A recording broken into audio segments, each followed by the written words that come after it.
Hello everyone. In this installment of Correcting Conservapedia, we continue on down the atheism main page and take a look at the subtopic Atheism and Immoral Views. The Barna Group found regarding atheism and morality that those who hold to the worldviews of atheism or agnosticism in America were more likely than theists in America to look upon the following behaviors as morally acceptable: illegal drug use, excessive drinking, sexual relationships outside of marriage, abortion, cohabitating with someone of opposite sex outside of marriage, obscene language, gambling, pornography, and obscene sexual behavior, and engaging in homosexuality and bisexuality.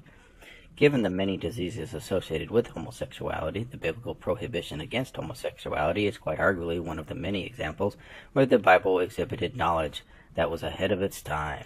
The Barna Group is an evangelical group, so anything they say should be taken lightly. I've already said it many times, and I'll try to refrain from saying it further, but atheism is not a worldview.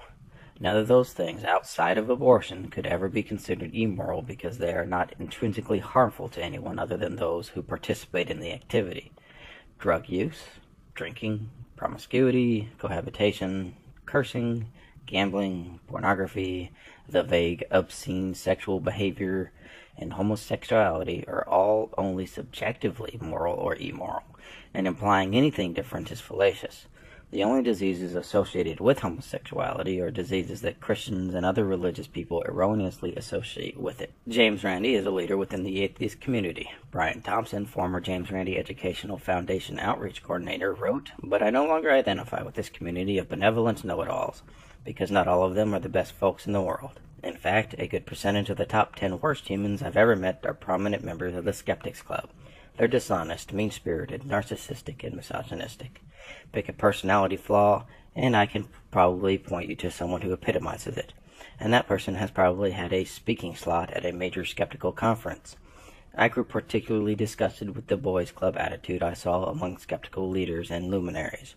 The kind of attitude that's dismissive of women, sexually predatory and downright gross. When I first started going to skeptical conferences as a fresh-faced know-it-all, I started hearing things about people I once admired. Then I started seeing things myself. Then I got a job with the JREF, and the pattern continued." Never having participated in such organized skepticism, I cannot comment on what he said. However, this particular individual's experiences with other individuals does not reflect an entire group of people who come from a variety of backgrounds. Not to mention, I find it surprising that they are hypocritical enough to cite his opinions, seeing they directly reflect biblical doctrine on how to treat women and a woman's place in society. The Journal of Medical Ethics declared concerning the atheist and sadist Marquis de Sade. In 1795, the Marquis de Sade published his La Philosophique dans le Boudoir.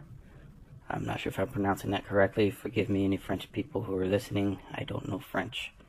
In which he proposed the use of induced abortion for social reasons as a means of population control.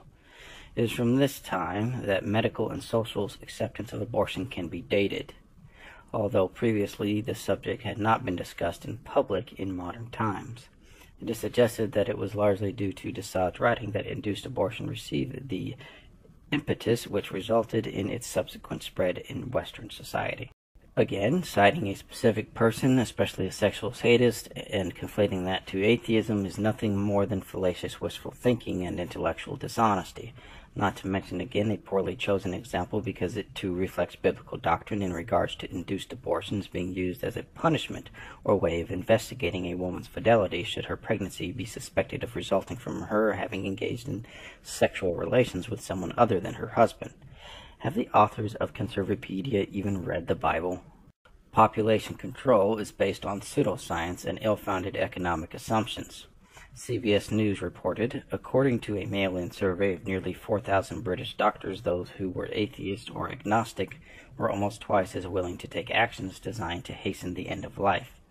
In 2007, the Baptist Press reported, a pollster at the University of Lethbridge in Alberta, Canada, found that adults who profess a belief in God are significantly more likely than atheists to say that forgiveness, patience, generosity, and concern for others are very important.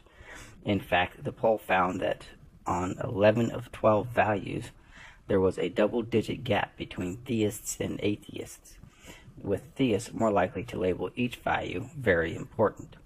The survey by sociologist and pollster Reginald Bibby examined the beliefs of 1,600 Canadians, 82% who said they believed in God or a higher power, and 18% who said they did not. Way to misrepresent what the CBS survey was actually saying. The survey was in regards to people on their deathbed, dying slowly and inevitably. They also failed to mention that the atheist doctors were also more likely to offer continuous deep sedation until death. This shows that the atheist doctors have more compassion for those dying in pain, not less. Another finding they failed to mention in this survey is doctors who do not specialize in end-of-life care were 10 times more likely to make those decisions regardless of religious faith. The two conclusions drawn from this survey by those who took it show a far different opinion than the one Conservapedia is implying. One, that religious doctors are slow to offer care that will ease pain at the end of life and quick to recommend treatment that will prolong life regardless of the cost to the patient and family, and that non-religious doctors are quick to take steps that will hasten death and quick to offer drugs that will render patients unconscious. It seems to me that the ones lacking compassion are the religious doctors.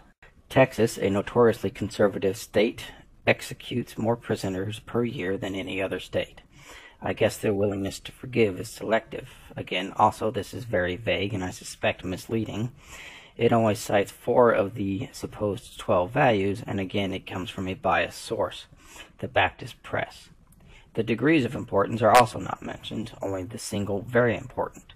The existence of very important implies the existence of important, showing further intellectual dishonesty in not citing the findings in their entirety. Not to mention, when an overwhelming majority of your sample group represents 1/2 of the dichotomy, you tend to get flawed results that favor the majority. The survey itself was disingenuous in its approach, avoiding honest results. Dr. Phil Fernandez states the following regarding atheism and moral relativism. Nietzsche preached that a group of supermen must arise with the courage to create their own values through their will to power. Nietzsche rejected the soft values of Christianity, brotherly love, turning the other cheek, charity, compassion, etc. He felt they hindered man's creativity and potential. Many other atheists agree with Nietzsche concerning moral relativism. British philosopher Bertrand Russell once wrote, "Outside human desires there is no moral standard." A.J. Ayer believed that moral commands did not result from any objective standard above man. Instead, Ayer stated that moral commands merely express one's subjective feelings. When one says that murder is wrong, one is merely saying that he or she feels that murder is wrong. Jean-Paul Sartre, a French existentialist, believed that there is no objective meaning to life. Therefore, according to Sartre, man must create his own values. There are many different ways that moral relativists attempt to determine what actions should be taken. Hedonism is probably the most extreme. It declares that whatever brings the most pleasure is right. In other words, if it feels good, do it. If this position is true, then there is no basis from which to judge the actions of Adolf Hitler as being evil. Again, another biased source. Mr. Phil Fernandez is a biblical apologist whose supposed PhD comes from Greenwich University, a school that has never been recognized by any accrediting body. So basically his PhD is fake. Ironically enough, I recently made a video in regards to all of this. Morality is subjective. Atheism does not promote this, nor does it refute this. Atheists, for the most part, just acknowledge the reality of it, while theists, in their quest to jump on a high ground or moral authority, claim their morals are objectively given. A power play to try to hold influence over others who may disagree with whoever is claiming the moral authority. I find it rather funny that those who so strongly oppose ideas like communism and socialism promote theocratic fascism. Given that atheistic evolutionary thinking has engendered social Darwinism, and given that the proponents of atheism have no rational basis for morality in their ideology, the immoral views that atheists often hold and the low per capita giving of American atheists is not unpredictable. Again, atheism is irrelevant to morality.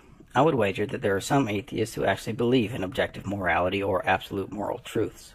Social Darwinism has nothing to do with evolution, and in fact has nothing to do with Darwin or anything he ever said.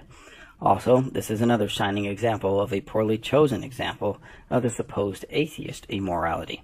Social Darwinists argue that the rich and strong should see their wealth and power increase, and the poor and weak should see their wealth and power decrease. Interesting how this mirrors the results of conservative activity and policy. Darwin himself rejected the ideologies of social Darwinism, as do most people, including most atheists, because it is barbaric, to put it lightly. This naturalistic fallacy conservatives keep puking up would be funny if it weren't for the loads of easily manipulated people who believed this gibberish. Finally, I would like to acknowledge and explain my use of fallacy in this presentation. I did not do so lightly. I just felt it was necessary to show the ridiculousness of judging an entire group or an ideology based on the actions of individuals within that group or individuals who subscribe to a specific ideology.